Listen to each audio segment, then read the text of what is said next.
বলছে মানব গুহ প্রচার করছেন, কিন্তু প্রচারে অদ্ভুত জিনিস দেখতে পাচ্ছি আমি। এত বিধানসভা প্রচার করছে আমি কোথাও দেখিনি।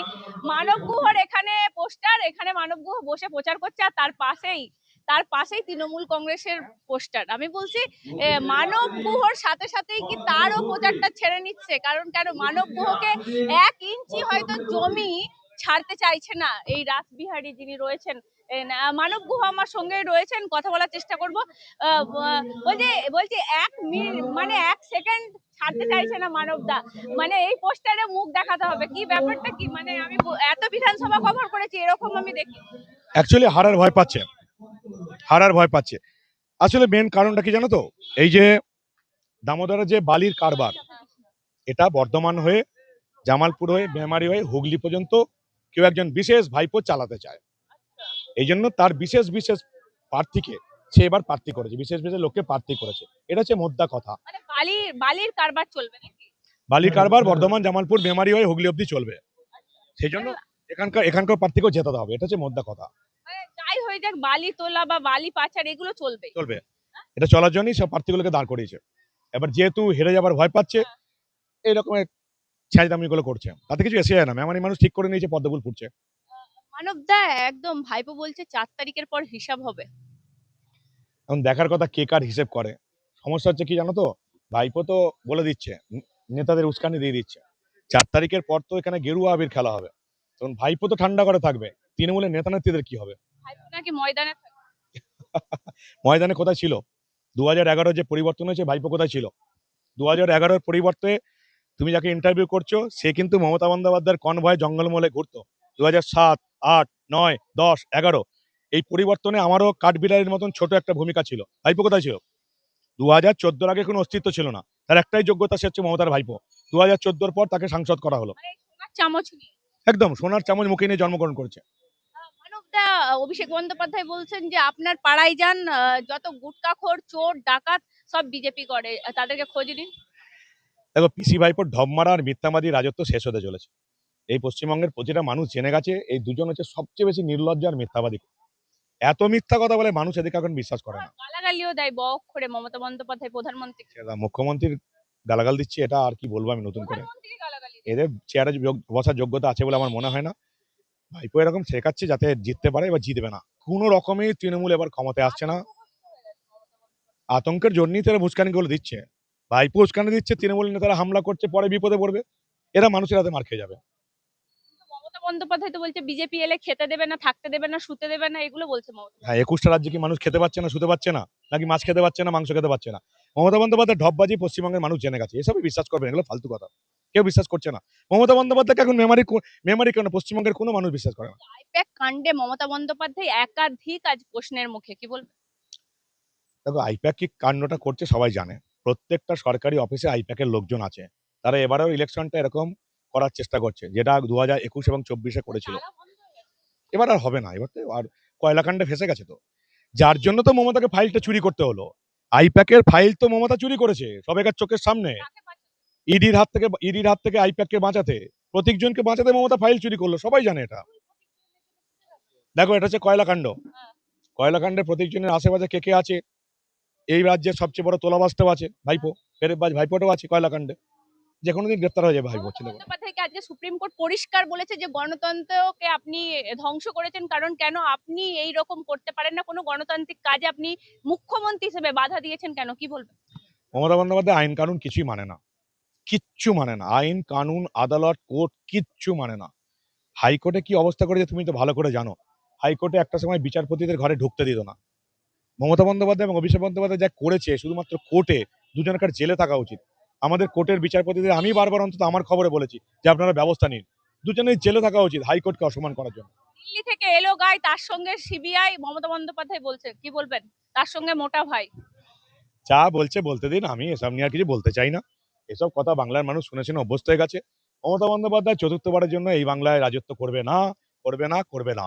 বিজেপি 180-র উপর সিট নিয়ে ক্ষমতায় আসছে, পিসি ভাইপোর দলটাই থাকবে না। সিপিএম তো টিকে আছে, ভোটে প্রার্থী দিয়েছে। তৃণমূল বলে দলটা কিছু থাকবে না, কারণ তৃণমূল যারা করে শুধুমাত্র চুরি দুর্নীতি করার জন্য দলটা করে। কোনো শিক্ষিত মানুষ এখন দলটা করে না, যারা কোন রকমের টিকে আছে, ছাড়তে পারছে না বলে টিকে আছে। তৃণমূল হারবে, দলটার কোনো অস্তিত্ব থাকবে না।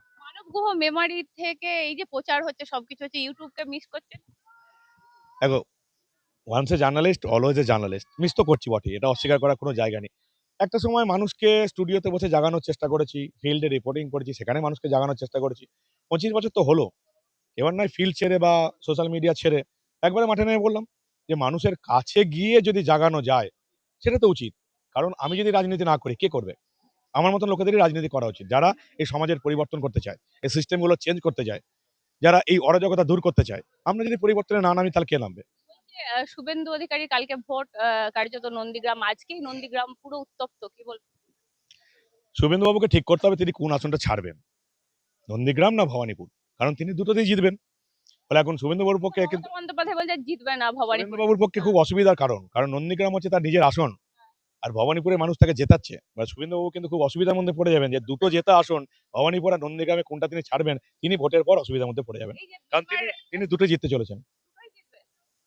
মানবদা মেমারির এই যে ভূমিপুত্র, বিভিন্ন জায়গায় পোস্টার আমি দেখছিলাম, এই ভূমিপুত্র হিসেবে কতটা সুবিধা পাওয়া যায়? অনেকটাই সুবিধা, মানুষ তো আমাকে চেনে। আমার একটা সময় মানে স্কুল জীবন থেকে শুরু করে বা কলেজ জীবনে বলো, আমি এখানে প্রোগ্রাম করতাম, আমি কুইজ করতাম, লোকে আমাকে অনেকে চেনে, অনেক রকমের প্রোগ্রাম করতাম। আর স্কুল থেকে বিভিন্ন রকমের বক্তৃতা সভায় যেতাম, বলে মানুষের কাছে একটা পরিচিতি আছে। আর তারপর তো খবরের কল্যাণ, আমি তো ইটিভি নিউজ বাংলায় ছিলাম, খবরের কল্যাণে একটা পরিচিতি ছিল। এখন তো ইউটিউবের কল্যাণে সবাই মোটামুটি চেনে। অন্তত গ্রাম বাংলার কিছু মানুষ ছাড়া শহরের সমস্ত শিক্ষিত মানুষ আমাকে চেনে, একটা প্রতিবাদী মুখ হিসেবে চেনে এবং জানে পরিবর্তন করার জন্য নেমেছে। ফলে খুব একটা অসুবিধা হবে বলে আমার মনে হয় না। কত আসন পাবে বিজেপি মনে হচ্ছে? আমার ধারণা, যেটা সেফোলজিস্টরা বলছে, বিজেপি প্রায় 177 উপরে পাবে, 177 আসন পাবে। তার সরকার করবে? বিজেপি সরকার করবে 100%। মেমারি কি বলছে? পশ্চিমবঙ্গে গেরুয়া আবির খেলা হবে, পশ্চিমবঙ্গে পদ্মফুল ফুটছে। 4ঠা মের পর তুমি বুঝতে পারবে মেমারিতে প্রথমবারের জন্য পদ্মফুল জিততে চলেছে। মেমারিতে বিজেপি জিতবে, মেমারিতে পদ্মফুল জিতবে, মেমারিতে বিজেপির প্রার্থী মানব গোই জিতবে। মেমারি এই মুহূর্তে মেমারি কি সবাই মিলে একসাথে, মানব গুহ কি জিতছে মেমারি থেকে? জিতছে। কত হাজার ভোটে জিতছে? 1 লাখ ভোটে হারবে, রাজবাড়ী হারবে। 1 লাখ ভোটে রাজবাড়ী হারবে। 1 লাখ ভোটে যেটা বলেছিল জিতবে, সেটা আমরা 1 লাখ ভোটে জিতিয়ে দেখাবো দাদাকে। তবে এই পোস্টারে এইরকম করে কি করে হবে মানে? এই পোস্টার গুলো থাকবে? হ্যাঁ, অবভিয়াসলি থাকবে। পোস্টার লিখে দেবে, ভোট দেবে না, কাজে দেবে। বলছি এরা সততার প্রতীক, এরা সততার প্রতীক। চোর চোর চোর চোর চোর। মানুষের মনে পদ্ম ফুল ফুটে গেছে, মানুষের মনে পদ্ম, মানুষের গুহকে জেতা একদম মেমারি মানব গুহ আছে। দিন রাত এক করে যেতাম। মানব গুহ 100% মেমারি বিধানসভা জিতছে। আর মহিলাদের সম্মান রক্ষা করবে। অবশ্যই মহিলাদের সম্মান রক্ষা করবে, কারণ মমতা ব্যানার্জির সরকারে আমাদের মহিলাদের কোনো সম্মান নেই। আজকে যে সমস্ত মহিলারা আমাদের এই আরজি কর নিয়ে দলমত নির্বিশেষে সবই আমরা পথে নেমেছি, কিন্তু কারো কোনো বিচার হয়নি। আর আমাদের বিজেপি সরকার পশ্চিমবাংলায় গড়ে আমাদের সমস্ত মা বোনদের বিচার দেবে, আমাদের বেকার ছেলে মেয়েদের চাকরি দেবে। আমরা ভাতা চাই না, চাকরি চাই, কিন্তু সবাই মিলে একসাথে পাল্টানো দরকার। চাই সরকার, চাই বিজেপি সরকার। থাকে শফিকুল ইসলাম, দারুণ ইউটিউবার, প্রতিদিন তার নামে একটা করে কেস, প্রতিদিন। কেন? তার নামে এমন এমন আজব কেস দিয়েছে, বিচারপতিরা পর্যন্ত অবাক হয়ে গেছে। তার একটাই কারণ, যে যেহেতু নাম শফিকুল ইসলাম, সাংবাদিক, যেহেতু মুসলিম, তাই তৃণমূল করতে হবে। সিস্টেমটা এমন করে দিয়েছে সব মুসলিমদের তৃণমূল করতে হবে। কেন রে বাবা? গুজরাটে কি মুসলিম নেই? গুজরাটে মুসলিমরা কি বিজেপি করছে না? উত্তরপ্রদেশে কি মুসলিম নেই? উত্তরপ্রদেশে মুসলিমরা কি বিজেপি করছে না? গ্রাফ উন্নয়নের গ্রাফ কোন রাজ্যে সবচেয়ে বেশি? হাতে মোবাইল আছে, সাথে দেখে নেবেন। যে 34% ভোট দেন মমতার ভোট দিয়ে এই রাজ্যে বসিয়ে রেখেছে, মুসলিমদের উন্নয়নের গ্রাফ সবচেয়ে কম হচ্ছে পশ্চিমবঙ্গে।